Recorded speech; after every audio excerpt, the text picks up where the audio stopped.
오늘 하나님의 말씀은 시편 54편 1절로 7절 말씀까지 우리 함께 보겠습니다. 하나님이여, 주의 이름으로 나를 구원하시고 주의 힘으로 나를 변호하소서. 하나님이여, 내 기도를 들으시며 내 입의 말에 귀를 기울이소서. 낯선 자들이 일어나 나를 치고 포악한 자들이 나의 생명을 수색하며 하나님을 자기 앞에 두지 아니하였음이니이다. 셀라. 하나님은 나를 돕는 이시며 주께서는 내 생명을 붙들어 주시는 이시니이다.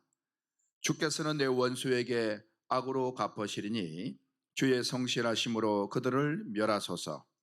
내가 낙헌 죄로 주께 감사하리이다. 여호와여, 주의 이름에 감사하오리니 주의 이름이 선하심이니이다. 참으로 주께서는 모든 환난에서 나를 건지시고 내 원수가 보응받는 것을 내 눈이 똑똑히 보게 하셨나이다. 아멘. 오늘 읽은 시편 말씀은 구약의 말씀입니다. 예수님께서 오시기 전에 기록되어진 말씀이죠. 다윗의 시편입니다.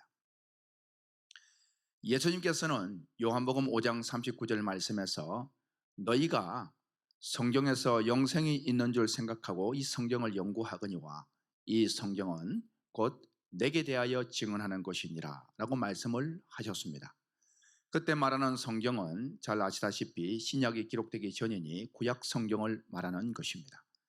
예수님께서 직접 하신 말씀이시고 구약 성경은 바로 예수의 나에 대해서 증언하고 있다라고 말씀을 하신 거죠. 오늘 시편, 다윗의 시편 54편 또한 바로 예수님에 대해서 기록되어졌다라는 사실에 대해서 우리가 항상 생각하고 말씀을 묵상을 해야 됩니다. 그래서 믿음과 결부되지 않는 말씀은 무익하게 되어지는 것입니다. 믿음은 바로 예수 그리스도거든요. 우리는 예수님을 믿는 것입니다. 그래서 우리가 성경을 읽고 해석할 때 믿음과 결부되지 않으면 무익하게 된다는 히브리서 4장 2절 말씀처럼 우리가 이 구약이든 신약이든 예수와 연관시키지 않으면 그 성경은 아무런 의미가 없다라고 말하는 것입니다. 자, 그럼 오늘 이 말씀 속에서도 예수 그리스도에 대한 증언을 하고 있다는 사실을 생각하고 우리는 예수님에 대한 모습을 찾아야 되는 것입니다.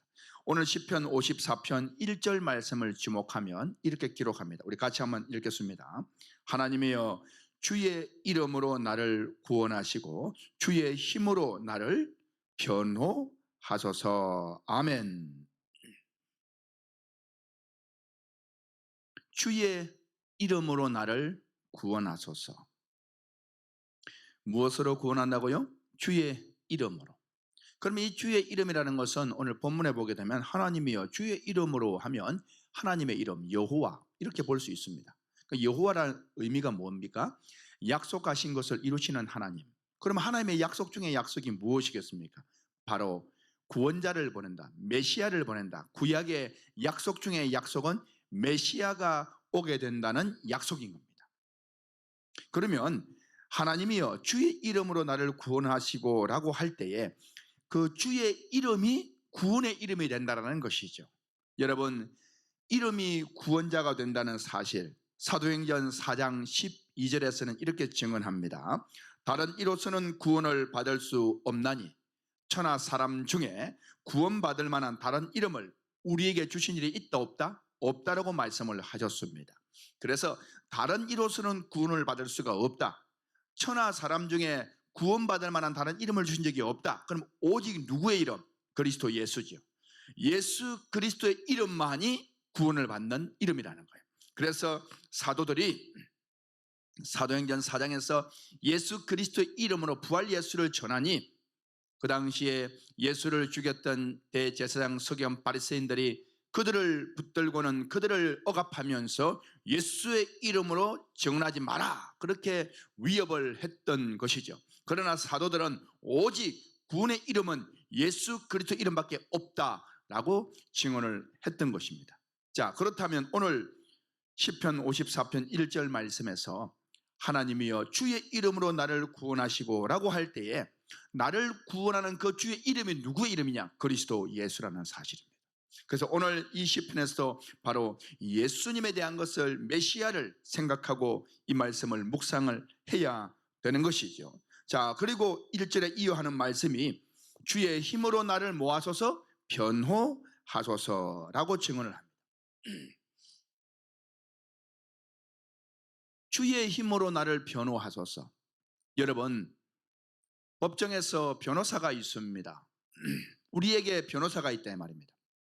사람들은 누구나 판단을 받게 되어 있습니다. 심판을 받고 재판을 받게 됩니다. 하나님 앞에 서게 된다는 것이죠. 그때에 우리에게는 아주 유능한 변호사가 계십니다. 그분이 누구시냐? 로마서 8장 34절 말씀에 이렇게 증언합니다. 누가 정죄하리요? 죽으실 뿐 아니라 다시 살아나신 이는 그리스도 예수시니. 예수님은 죽었다, 살아났다 이 말입니다. 그는 하나님 우편에 계신 자요. 지금 하나님 우편에 계시죠. 그러면 하실 말씀 뭡니까? 우리를 위하여 강구하시는 자신이라. 예수님이 우리를 위해서 강구하신대, 우리의 변호사가 되신대요. 죽었다 살아나신 예수님이 우리를 대신해서 하나님 앞에 강구하고 계신다는 겁니다. 우리의 변호사는 바로 예수 그리스도이십니다. 예수님이 우리를 대신해서 하나님 아버지 앞에서 강구하고 계신다는 사실입니다. 무엇을 위해서? 우리의 구원을 위해서 말입니다. 그래서 로마서 8장 31절부터 살펴보면 이렇게 증언합니다. 그런즉 이 일에 대하여 우리가 무슨 말하리요? 만일 하나님이 우리를 위하시면 누가 우리를 대적하리요? 하나님이 우리를 위하시면 누가 우리를 대적하겠습니까? 그러면 하나님이 우리를 위하신다는 그 위하심이 무엇이겠습니까? 그것은 바로 핵심적인 것은 예수 그리스도를 십자가에 달므로 예수 그리스도로 말하면 우리를 구원시키는 바로 그 구속의 은혜가 하나님이 우리를 위하신다라는 것입니다. 하나님이 우리를 위해서 십자가에 예수님을 내어 놓으셨는데 누가 우리를 대적하겠냐 이 말이에요. 그리고 32절에 이렇게 증언합니다. 자기 아들을 아끼지 아니하시고 우리 모든 사람을 위하여 내주신 이가 어찌 그 아들과 함께 모든 것을 우리에게 주시지 아니하시겠느냐. 자, 예수 그리스도와 함께 모든 것을 우리에게 주신대요. 그럼 이 모든 것이라는 게 대체 무엇이겠습니까? 궁극적으로 이 모든 것은 바로 천국을 말하는 겁니다.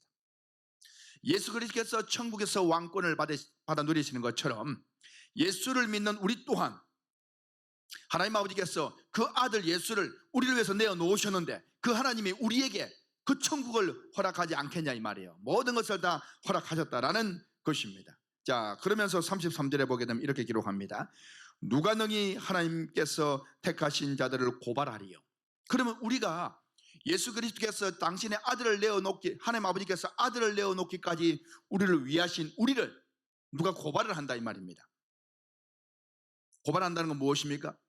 이 사람 잘못됐으니까 이 사람 지옥 가야 됩니다. 이 사람 감옥에 집어넣어야 됩니다. 이 사람 형벌을 받아야 됩니다. 고발한다 이 말입니다. 우리를 고발하는 자들이 있다 이 말입니다. 그런데 뭐라고 말씀하시는 거요? 누가 능히 하나님께서 택하신 자들을 고발하리요? 고발할 수 있다 없다? 없다 이 말인 거예요. 왜? 의롭다 하신 이는 하나님이시니라.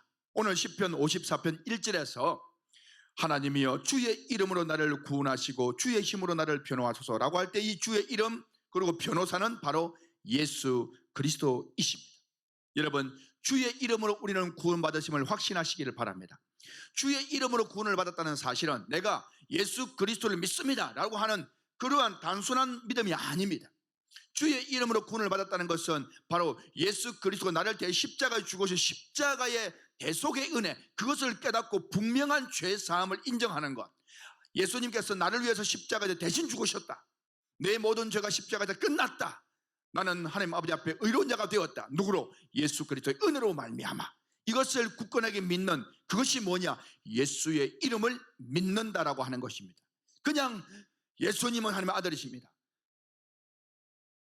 내가 예수님을 믿습니다. 그러한 단순한 지식이 아닙니다. 십자가의 대속의 은혜, 그것을 정확하게 이해하고 받아들이는 그것을 바로 예수님을 영접하는 것입니다. 그 사람이 주의 이름으로 구원을 받았고 예수 그리스도가 변호사가 되셔서 영원한 영생을 누리게 되어지는 믿음의 사람이라는 사실입니다. 그런데 문제가 있습니다.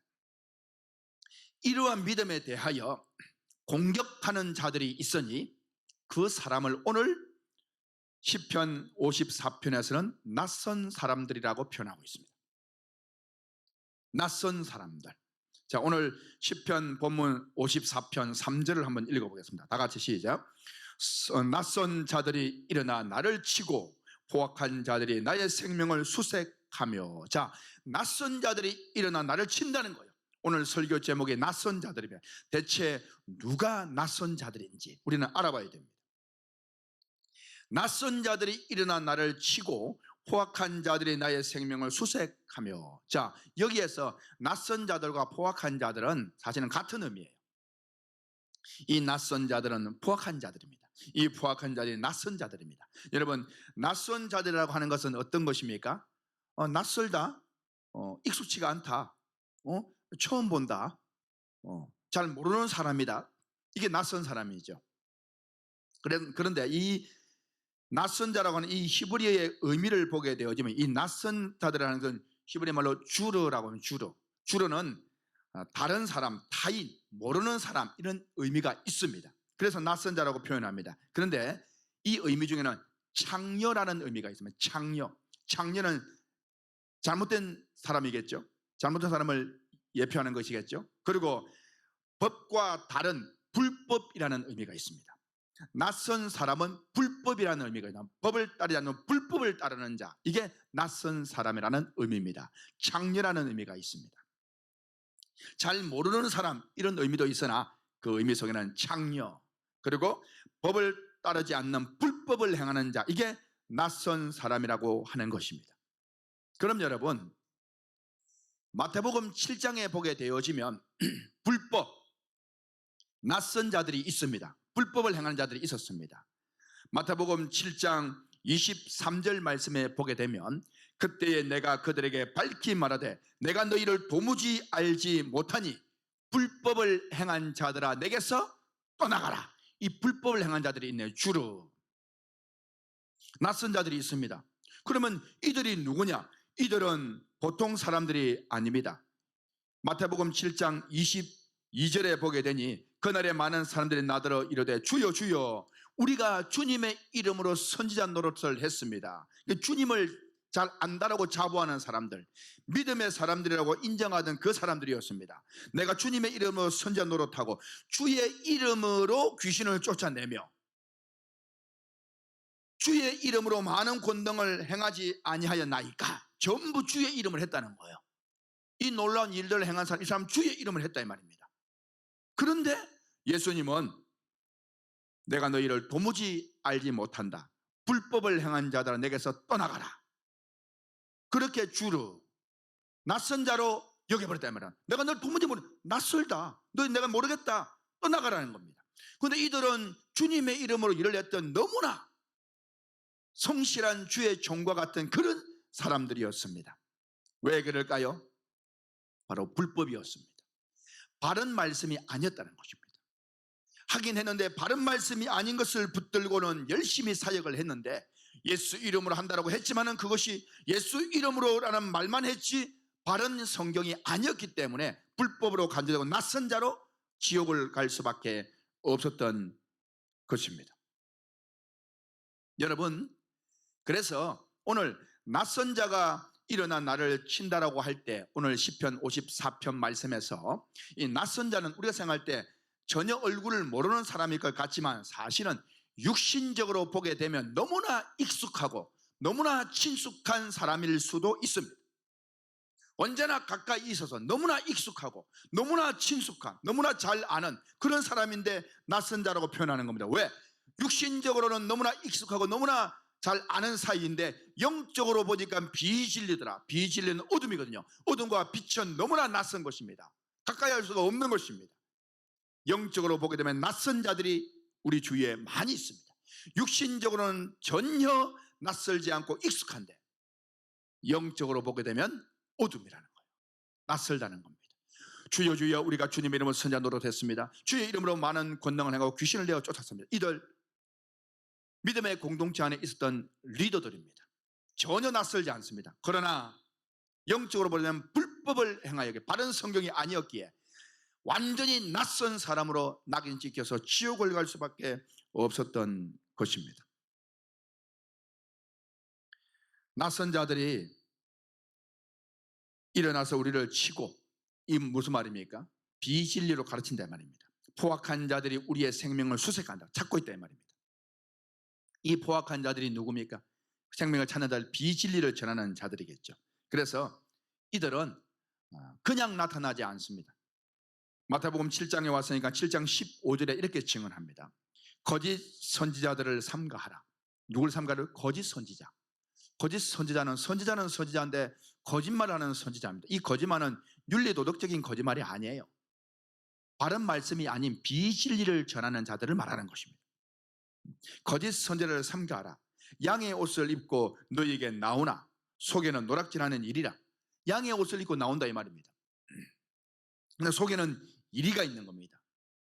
무슨 말입니까? 겉으로는 분명히 예수 믿는 사람이고 분명히 그런데 예수 이름으로 생활하는데 속에는 이리가 있는 거예요. 그 이리가 있다는 사실을 자기도 모를 수 있습니다. 자기가 이것이 일이라는 사실을 모를 수 있어요. 그래서 오늘 주님 앞에서 주여 주여 우리가 주의 이름으로 많은 권능을 행했습니다. 이것은 자기들은 진짜 주의 이름으로 주님의 영광을 위해 했는 줄 알았다면, 그런데 그것이 이리적인 독사의 독이었다는 사실을 그들 자신도 속고 있었던 것이죠. 그래서 오늘날의 많은 그리스도인들이 예수 믿는 공동체 속에 있지만 이 속에 이리가 있다는 건 뭐냐? 비진리로 채워져 있다면 그 비진리 자체가 이리가 되고 늑대가 되는 것입니다. 자기도 죽이고 많은 사람을 죽이게 되는 것이죠. 그래서 15절 말씀에 거짓 선지자를 삼가라. 양의 옷을 입고 너에게 나오나 속에는 노략질하는 일이라 그랬습니다. 그러면서 하시는 말씀이 그들의 열매로 그들을 알지니. 뭐로 안다고요? 열매로 안다 이 말입니다. 가시나무에서 포도를, 엉겅퀴에서 무화과를 따겠느냐? 그럴 수 없겠죠. 이와 같이 좋은 나무가 아름다운 열매를 맺고 못된 나무는 나쁜 열매를 맺고, 그리고 나무는 열매를 보고 아는 것이죠. 좋은 나무가 나쁜 열매를 맺을 수 없고 못된 나무가 아름다운 열매를 맺을 수 없느니라. 아름다운 열매를 맺지 아니하는 나무마다 찍혀 불에 던져지리라. 자, 마태복음 7장 20절 주목하시기 바랍니다. 20절 시작. 이러므로 그들의 무엇으로? 열매로 그들을 알리라. 그들의 열매로 그들을 안다라고 말합니다. 그러면 열매로 그 사람을 안다라고 할 때 우리는 즉각적으로 생각할 때 아하, 그 사람의 행동으로, 삶으로 그 열매를 안다라고 생각합니다. 그러니까 착한 행실이 보이면 그 사람은 착한 사람이고 나쁜 행실이 보이면 나쁜 사람, 이렇게 판단한다 이 말입니다. 그러면 여러분, 그들의 열매로 그들을 안다라고 할 때 착한 행실이 보이면 좋은 나무다. 그럼 예수 믿지 않는 사람들도 착하게 살아가면 좋은 나무입니까? 성경에서는 좋은 나무는 말하지 않습니다. 천국을 누리지는 못합니다 여러분. 그래서 이어지는 게 뭡니까? 주여 주여 우리가 주의 이름으로 많은 권능을 행했습니다. 불법을 행한 자는 내게 떠나가라. 그들이 나쁘게 한 게 아니에요. 이것은 윤리 도덕을 말하는 것이 아닙니다. 천국과 지옥을 가르는 것입니다. 그래서 여기서 말하는 그들의 열매로 그들을 안다는 것, 이 열매는 우리의 윤리 도덕적인 삶의 착한 열매를 말하는 게 아닙니다. 이게 삶의 착한 열매라면은 우리가 살아갈 때 착하게 사는 사람은 천국을 가야 되는 거예요. 근데 예수 믿지 않는 사람 중에 착하게 사는 사람들 얼마나 많습니까? 그들이 어떻게 천국을 갑니까? 이 열매는 우리의 육신적인 도덕적인 착함을 말하는 것이, 열매를 말하는 것이 아닙니다. 이 열매는 무엇이냐? 바로 입술의 열매를 말하는 것입니다. 그래서 잠언서 18장 21절에 보게 되면 죽고 사는 것이 혀의 힘에 달렸다는 거예요. 혀의 힘에. 혀를 쓰기 좋아하는 자들은 그 열매를 먹느니라. 혀의 열매가 뭡니까? 말이죠, 말. 오늘 여기서 말하는 20절에 그들의 열매로 그들을 안다는 이 열매는 바로 입술의 열매를 말하는 것입니다. 바로 말을 말하는 겁니다. 그들의 말이 바른 복음적이면 그 사람의 속에는 진짜 복음이 있는 사람이고, 그들의 말이 비실리면 그 사람이 아무리 착하게 보여도 양의 옷을 입고 있어 그 속에는 이가 들어있는 사람이다 라고 말하는 것입니다. 그래서 그 이후에 주여 주여 우리가 주의 이름으로 선지자 노릇했습니다. 주의 이름으로 귀신을 쫓아냈습니다. 주의 이름으로 많은 권능을 행했습니다. 그런 자들이 전부 지옥 간 이유가 그 속에 바로 그 좋지 않은 말씀이 있었기 때문에 같던 것입니다. 여러분, 낯선 자들, 오늘 설교 제목입니다. 이 낯선 자들은 육신적으로 보게 되면 너무나 익숙하고 친숙한 사람일 수도 있습니다. 그런데 영적으로 보게 되면 너무나 낯선 자일 수 있다 이 말입니다. 왜? 빛과 어둠이 공존할 수 없는 것 때문에 비진리와 진리는 공존할 수가 없는 것입니다. 혹 여러분들이 잘못된 성경을 듣고 비진리를 들으면서도 그것이 익숙하다면 여러분들도 낯선 사람들 중에 속할 수가 있습니다. 그래서 우리는 하나님 아버지가 보실 때 익숙한 사람이 되어야 됩니다. 그래서 진리에 속한 사람들이 되어야 될 줄로 믿습니다. 때로는 사람들이 열심을 가지고 주의 일을 하는 모습을 볼 때, 열심히 하는 모습을 볼 때 거기에 속을 수도 있습니다. 여러분, 우리는 열심에 속아서도 안 됩니다. 열심이라고 하는 것은 중요합니다. 그러나 열심만이 정답은 아닙니다. 예를 들어서 미대를 가야 될 학생이 열심히 그림을 그려야 되는데 그냥 밤낮 할 것 없이 기타를 치면서 그냥 음악에 미쳐 있습니다. 그럼 그 학생이 미대를 갈 수 있겠습니까? 못 가는 것이죠. 그림을 그려야 갈 수 있는 겁니다. 기타를 하루 종일 360을 친다고 미대를 갈 수 있는 것이 아닙니다. 여러분, 우리는 천국을 가겠다는 성도들입니다. 그렇지 않습니까? 우리는 천국을 가야 됩니다. 천국을 가야 되는데 우리가 하루 종일 365일 율법에 매여 있다면 어떻게 천국을 가겠냐 이 말이에요. 우리는 복음의 기타를 쳐야 되는 겁니다. 복음의 그림을 그려야 되는 것입니다. 그래야 천국을 갈 수가 있는 것입니다. 천국을 가겠다는 성도들이 율법에 매여 있다면 어떻게 천국을 갑니까? 미대를 가겠다는 학생이 기타만 치고 있다면 어떻게 미대를 가겠습니까? 갈 수 없는 것입니다. 우리는 복음에 매여 있어야 됩니다. 그런데 낯선 사람들은 그저 열심을 충동질하면서 불법을 행하는 잘못된 말씀을 가지고 우리를 가르치니 낯선 자들은 진리를 바르게 전하지 못하는, 그들이 영적으로 말하면 낯선 자들을 말하는 것입니다.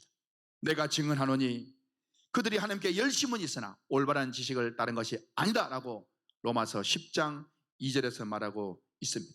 올바른 지식을 전하는 자, 그 사람이 하나님의 사람이요, 낯선 자는 그 올바른 지식이 아닌 것을 전하는 자들이 낯선 자들을 말하는 것입니다. 오늘 시편 말씀처럼 여러분, 저와 여러분들은 바른 지식을 전하여 낯선 자들에게 속지 않고 바른 말씀으로 믿음으로 세워가는 복된 자들 되어지기를 주 예수 그리스도 이름으로 축복합니다.